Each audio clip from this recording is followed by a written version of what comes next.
Ang tawag sa halamang ito ay Philodendron Red Congo o Rojo Congo.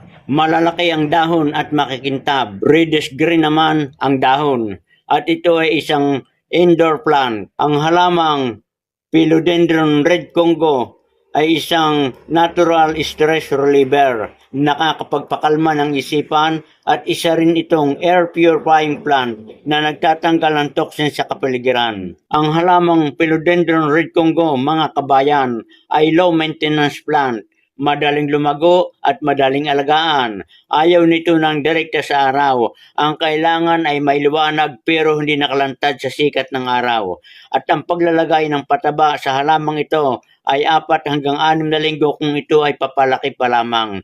At gumamit ng draining potting soil, diligan ng katamtaman lamang dahil ang Red Congo Philodendron ay ayaw ng sobrang tubig.